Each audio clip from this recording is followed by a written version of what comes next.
অনেক মুসলিম বন্ধুরা প্রশ্ন করেন, ইসলাম যদি সত্য ধর্ম হয়, আল্লাহর অস্তিত্ব যদি সঠিক সত্য হয়, নাউজুবিল্লাহ, এরকম প্রশ্ন অনেক মুসলমানের সন্তান করেন, তাহলে মুসলমানরা কেন গোটা পৃথিবীতে মার খাচ্ছে? কেন ফিলিস্তিনেও আমরা দেখি বোমের নিচে মুসলমান? কেন কাশ্মীরেও আমরা দেখি নির্যাতনের নিচে মুসলমান? কেন সিরিয়াতেও আমরা দেখি নির্যাতিতে মুসলমান? কেন ইরাকে আমরা দেখি মার খাচ্ছে মুসলমান? কেন আফ্রিকা আমরা দেখি মার খাচ্ছে মুসলমান? কেন বার্মায় দেখি আমরা মার খাচ্ছে মুসলমান?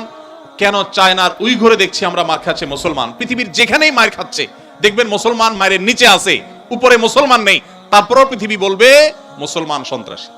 আমাদের অনেক মুসলমানকে তারা কনভিন্স করে ফেলেছে, অনেক মুসলমানের সন্তান কনভিন্স হয়ে গেছে, হ্যাঁ তাই তো, মুসলমানরা অনেক অশান্তি সৃষ্টি করে। 100 মিলিয়নের বেশি মানুষ হত্যা করা হয়েছে দুইটি বিশ্বযুদ্ধে, মুসলমানরা করেছে। মুহাম্মদ সাল্লাল্লাহু আলাইহি সাল্লাম তার আদর্শকে পৃথিবীতে প্রতিষ্ঠিত করতে গিয়ে 27টি যুদ্ধে তাকে সশরীরে অংশগ্রহণ করতে হয়েছে। এই সকল যুদ্ধে যত মানুষ মারা গেছে সবগুলোর যোগফল কত জানা আছে আমাদের কারোর? মাত্র 1000 মানুষ। এর মধ্যে 600 জন বিশ্বাসঘাতকতার অপরাধে দণ্ডিত হয়ে মৃত্যুদণ্ডের মুখোমুখি হয়েছে, আর বাকি 400 মানুষ মারা গেছে 27টি যুদ্ধে। কল্পনা নয়, গল্প নয়, বাস্তব। একটা ইউনিয়ন দখল করতে গিয়ে তো 400 বেশি মানুষ মারা যায়।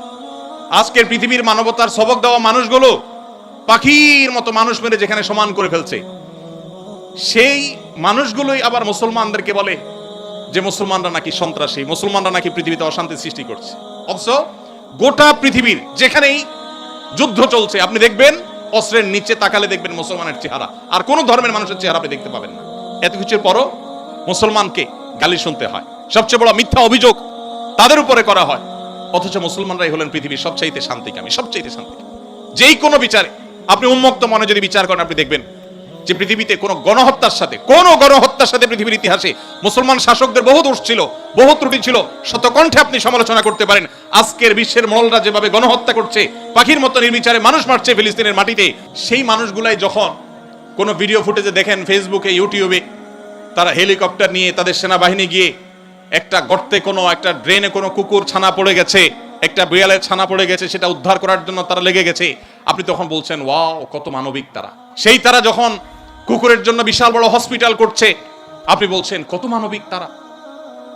অথচ এরাই নির্বিচারে পাখির মতো মানুষ হত্যা করছে। এবং অনেক সভ্য দেশ আছে যেই দেশে শুধু ফিলিস্তিনি নির্যাতিত ফিলিস্তিনিদের পক্ষে পতাকা নিয়ে আপনি রাস্তা বের হবেন, রাষ্ট্রের আইন অনুযায়ী আপনি অপরাধী বিবেচিত হবেন। এখনো আছে, এই সভ্য পৃথিবীতে আছে। প্রিয় নবী সাল্লাল্লাহু আলাইহি সাল্লাম যে দিন রেখে গেছেন, এখানে মুসলমান কোণঠাসা থাকবে, এটাই স্বাভাবিক। আমার কথা কি ছিল সেখান থেকে যে অনেক বন্ধু বলে কেন মুসলমানরা এত মার খাচ্ছে যদি ইসলাম সত্য হয়? হ্যাঁ, ইসলাম সত্য যে তার প্রমাণই এটা যে মুসলমানরা মার খাবে। মুসলমানরা কখনো জুলুম করবে না, জুলুমের শিকার হতে পারে, মুসলমান কখনো জালিমের আসনে যাবে না। ব্যক্তিগত পর্যায়ে মুসলমান জালিম থাকতে পারে, সামষ্টিকভাবে সামগ্রিকভাবে বিশ্ববাসীর উপরে জুলুম এটা ছড়িয়ে দিবে, জুলুমের স্টিম রোলার চালাবে মুসলমানরা সামষ্টিকভাবে, এটা কোনোদিন হয়নি, ইতিহাসে কোনোদিন হবেও না। অতএব যারা মনোবেদনায় আছেন, কষ্টে আছেন, বিপদে আছেন, ভেঙে পড়েন যে এত বিপদ কেন, তারা নিজেদেরকে অনেক সময় মনে করেন যে আমি অপরাধী। না, এটা বরং সান্ত্বনার ব্যাপার। যে যত ইমানদার হবে তার জীবনে যত পরীক্ষা আসবে তার থেকে তত কষ্ট করতে হবে এবং কষ্টের মধ্য দিয়ে পার হতে হবে। ইমানদারের সাফল্য হলো যে যত কষ্টই হোক না কেন একভাবে না একভাবে কষ্ট শেষ হবে। কোনোভাবে যদি শেষ না হয়, মৃত্যুর মাধ্যমে শেষ হবে। এরপরে যদি আল্লাহ তাআলা আমাকে জান্নাত অফার করেন যে বান্দা তুমি অনেক কষ্ট করেছো, তোমাকে আমি জান্নাত অফার করছি, তাহলে আমার সারা জীবনের কষ্টের বিনিময়ে অনন্তকালের জান্নাত পেয়ে গেলে এটা নিশ্চয়ই লাভজনক ডিল। দুঃখ বা কষ্টে যখন থাকি তখন আমরা সাধারণত এই বিষয়গুলোকে এভাবে অনুভব করতে পারি না, একটু কষ্ট হয়। যখনই আমি দুঃখে পতিত হব, আমাদের নবীজির কথা স্মরণ করব যে তার চাইতে দুঃখে কেউ ছিল না, সবচেয়ে কষ্টে ছিলেন, কিন্তু তার চাইতে সাকসেসও পৃথিবীতে কেউ ছিল না। কি অর্থে সফল? ওই যে তার মিশনকে তিনি সবচেয়ে ভালোভাবে বাস্তবায়ন করেছেন। প্রথম এবং দ্বিতীয় বিশ্বযুদ্ধের মধ্যে 100 মিলিয়ন মানুষ হত্যা করতে হয়নি। তার আদর্শকে তিনি পৃথিবীতে অত্যন্ত চমৎকারভাবে প্রতিষ্ঠা করে গেছেন, সবচেয়ে শান্তিপূর্ণভাবে, সবচেয়ে কম মানুষের জীবনের মূল্যের বিনিময়ে।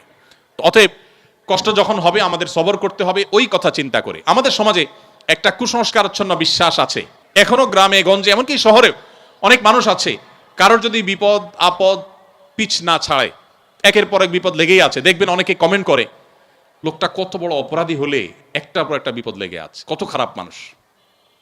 অথচ একটার পর একটা বিপদ লেগে থাকা এটা মানুষের খারাপ হওয়ার কোনো প্রমাণ নয়।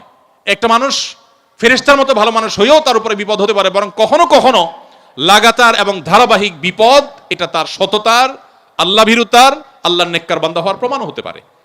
তো এই জন্য আমরা যারা বিপদগ্রস্ত আছি তাদের জন্য সান্ত্বনা হলেন নবী করিম সাল্লাল্লাহু আলাইহি ওয়াসাল্লাম। আল্লাহ আমাদেরকে ধৈর্য ধারণ করার তৌফিক দান করুন।